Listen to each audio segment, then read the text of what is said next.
Assalamualaikum Sobat Football United. Ringan amatiran ala gue. Sebelumnya gue ucapkan terima kasih banyak bagi Sobat Football United yang sudah likes video-video dari Football United, subscribe ke channelnya, komen juga ya yang positif tentu saja.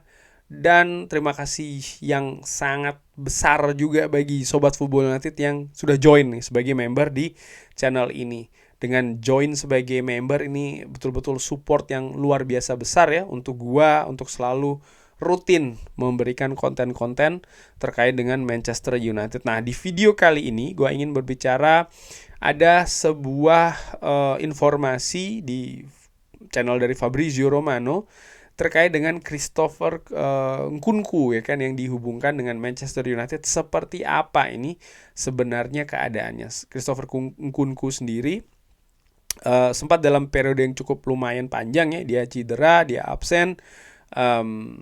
Walaupun kedatangannya di Chelsea ini sebenarnya dilihat sebagai hal yang sangat positif, tapi dengan dia ini juga tidak terlibat dalam pertandingan di Chelsea, maka ada banyak rumor, ada banyak spekulasi terkait dengan Christopher Nkunku. Akankah dia memiliki masa depan di Chelsea atau tidak? Nah, Fabrizio Romano di informasi tersebut mengatakan kalau Chelsea tidak ada keinginan untuk melepas Christopher Nkunku. Mereka juga bersikap dengan sabar ya, artinya mereka tahu Nkunku ini pemain bagus, pemain luar biasa, tapi masih terhambat dengan situasi cedera di periode sebelumnya ya kan, karena saat ini dia berangsur-angsur pulih, bahkan sudah mendapatkan beberapa menit bermain walaupun mungkin masih belum banyak-banyak banget ya.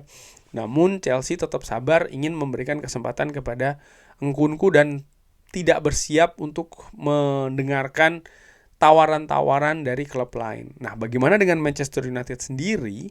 Fabrizio Romano mengatakan Ruben Amorim belum sama sekali menyebutkan nama incaran pemain mana yang dia ingin datangkan ke Manchester United. Disebutkan kalau Ruben Amorim ini akan fokus untuk mengakses ya, untuk menilai para pemain Manchester United yang ada saat ini. Di mana dalam periode ini ya ada beberapa pemain yang tinggal di Carrington, pemain-pemain yang tidak dipanggil oleh tim nasionalnya, ini akan dilihat oleh Ruben Amorim ya. Dan juga penting ketika para pemain kunci ya, menurut gue banyak pemain kunci juga yang saat ini terlibat bergabung dengan tim nasionalnya masing-masing, nanti ketika akan kembali lagi ke Manchester United, mereka pun juga akan diakses, akan dinilai oleh Ruben Amorim. Dari situ baru nanti Ruben Amorim akan berpikir ya terkait dengan situasi transfer. Fabrizio Romano juga menekankan bahwa tidak ada garansi kalau Ruben Amorim ini memiliki kekuatan ataupun power di dalam bursa transfer. Tapi yang jelas rekomendasi dan juga opininya akan diperhatikan oleh manajemen Manchester United. Itu tadi yang dikatakan oleh Fabrizio Romano, dan menurut gua dari posisi Ruben Amorim dalam proses transfer ini juga seperti gue sempat bahas di Football United, bahwa dengan struktur yang saat ini ada ya, kewenangan untuk mendatangkan pemain itu besar ada di tangan Dan Ashworth, disupport oleh Jason Wilcox, dan dari Ruben Amorim sendiri hanya berupa opini ataupun juga masukan ya. Bahkan ada beberapa informasi yang gue dapatkan, Ruben Amorim ini hanya akan memberikan semacam kayak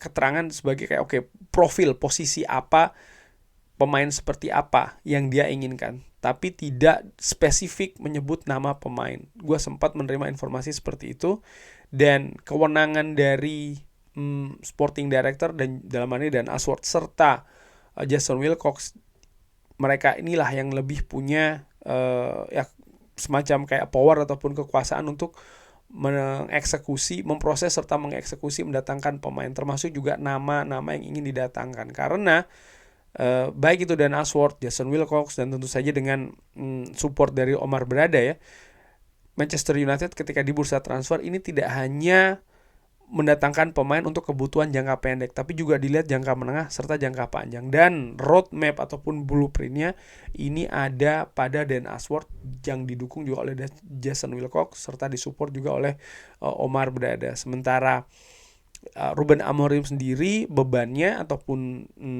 tugasnya nanti lebih ke jangka pendek ya, dari satu pertandingan ke pertandingan lain. Namun demikian tentu saja Ruben Amorim sangat wajar dan sangat berhak ya untuk memberikan opini terkait dengan komposisi skuad, mana-mana saja posisi yang harus diperkuat misalnya di bursa transfer. Tapi gue juga sepakat dengan apa yang dikatakan oleh Fabrizio Romano, dan ini juga seperti gue perkirakan ya, bahwa sampai dengan akhir musim nanti sangat kecil kemungkinan Manchester United akan melakukan pergerakan di transfer, artinya bursa transfer musim dingin nanti, baik itu mendatangkan pemain ataupun melepas pemain. Ruben Amorim betul-betul akan mengakses ataupun menilai pemainnya satu demi satu ya.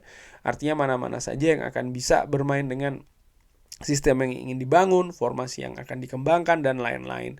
Bisa jadi ada beberapa pendapat dari fans ya mengenai pemain A, B, C, D yang diperkirakan oke, ini bisa, itu enggak. Tapi bisa jadi banget juga Ruben Amorim memiliki pandangan yang berbeda. Dan nasib dari pemain Manchester United di skuad yang ada saat ini menurut gue akan sangat banyak ditentukan oleh rekomendasi nanti ya dari Ruben Amorim. Pun juga kegiatan di bursa transfer nantinya. Namun demikian nampaknya ketika Ruben Amorim ini didatangkan di Manchester United, ada salah satu tugas juga dari manajemen. Ini pernah gue bahas di video sebelumnya, yaitu adalah tugas dari Ruben Amorim bukan hanya mengakses, menilai, lalu sudah yang tidak sesuai dibuang ya, atau dijual katakannya seperti itu, lalu akan mengincar pemain-pemain di luar mana saja nih yang sesuai. Nampaknya tidak seperti itu. Tapi juga ada tugas mengembangkan nih pemain-pemain yang saat ini ada di Manchester United yang mungkin belum bisa berkontribusi dengan maksimal untuk bisa dibantu, disupport oleh Ruben Amorim serta staf kepelatihannya supaya pemain-pemain tersebut bisa bermain bagus di kapasitas yang tertinggi. Itu juga merupakan salah satu tugas yang diberikan dari manajemen untuk Ruben Amorim, dan menurut gue ini juga hal yang wajar sekaligus juga pembuktian ya. Karena beberapa kali gue katakan pelatih bagus itu bukan pelatih yang mengidentifikasi ini jelek, kita jual, nanti kita datangkan pemain yang lain yang bagus, bukan seperti itu. Tapi juga bagaimana dia bisa memanfaatkan pemain-pemain yang ada ya, dibuat bisa bermain dengan kapasitas tertingginya. Nah itu menurut gue salah satu tindakan dari pelatih yang berkelas sih, menurut gue seperti itu. Dan semoga Ruben Amorim bisa melakukan, dan sekali lagi gue ulangi, gue yakin kayaknya ini salah satu tugas juga dari manajemen Manchester United, di mana manajemen juga sudah melakukan banyak investasi ya kan, mengeluarkan dana untuk mendatangkan pemain-pemain, baik didatangkan musim panas ini ataupun musim panas sebelumnya yang mungkin belum bisa memberikan kontribusi yang maksimal bagi Manchester United. Nah ini Ruben Amorim diharapkan bisa membuat pemain-pemain tersebut ataupun pemain-pemain juga yang lainnya yang ada di skuad Manchester United, baik itu pemain senior maupun juga pemain muda, untuk bisa bermain dengan kapasitas tertinggi secara maksimal. Dan kalau itu bisa tercipta sih luar biasa pastinya, dan ini akan memiliki pengaruh mungkin di pergerakan bursa transfer musim panas yang mungkin tidak akan terlalu maksimal banget, mungkin hanya minim saja. Dan menurut gue ini juga hal yang bisa jadi terjadi melihat Manchester United musim panas kemarin sudah terlalu banyak menurut gue ya mengeluarkan dana, plus juga di pergantian manajer. Ini gue ulang-ulang terus karena memang faktanya seperti itu. Ada dana juga kan yang dikeluarkan oleh Manchester United, oleh manajemen Manchester United. Di sisi lain mereka pun sebenarnya juga terlihat sedang berhemat ini ya untuk mengatur keuangan, keseimbangan finansial, mengikuti aturan financial fair play ya, supaya bisa lebih leluasa di periode-periode selanjutnya di bursa transfer misalnya. Pun juga ya ada project yang juga tidak kalah besarnya, yaitu adalah mengubah stadion dari Manchester United. Apakah akan melakukan redevelopment ataukah akan membangun stadion yang baru, bahkan yang tentu saja akan membutuhkan dana yang juga tidak sedikit. Kurang lebih seperti itu ya, membahas terkait dengan informasi dari Fabrizio Romano. Bagaimana menurut Sobat Football United? Seperti biasa silakan drop di kolom komen. Terima kasih sudah menyaksikan. Jangan lupa like, sholat, dan juga subscribe. Wassalamualaikum warahmatullahi wabarakatuh. Thank you.